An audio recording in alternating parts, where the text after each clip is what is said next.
la fin de Squid Game saison 3, hein. Il est tellement boosté, les gars, le début de saison de Lee Kang-in, c'est du sérieux, hein. Son début de saison, c'est du sérieux, les frères. Peut-être qu'il y a un lien entre les deux événements. Moi, je dis ça, je dis rien, les frères. Parce que je vous promets, hein, la Lee Kang-in, ce qu'il a proposé ce soir au poste de 6, quasiment, c'est très fort. C'est réellement très fort, les gars. Et c'est pas la première fois. Son début de saison est vraiment abouti. Maintenant, poteau, arrête les poteaux. Non, les gars, faut qu'il arrête les poteaux. Encore ce soir, un poteau, sur une frappe sèche qui sort de la surface 25-30 mètres.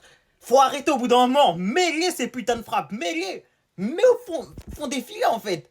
Malgré tout, gros match de Lee Kang-in, très gros début de saison. Et c'est vraiment un joueur qui prend de l'importance au sein de ce PSG-là. Je vous promets, les gars, je vais pas dire que quand il y a Vitinha, c'est la même chose, ce serait mentir. Vitinha fait beaucoup mieux que Lee Kang-in. Mais la perte de qualité technique au milieu de terrain se fait moins ressentir qu'avant, je trouve. Notamment sur certaines ouvertures, certaines transversales, je trouve vraiment intéressant Lee Kang-in. Et même techniquement, il conserve très bien le ballon. Vraiment, gros match de Lee Kang-in. J'aime beaucoup son début de saison. Il manque seulement les stats. Il manque que les stats au final.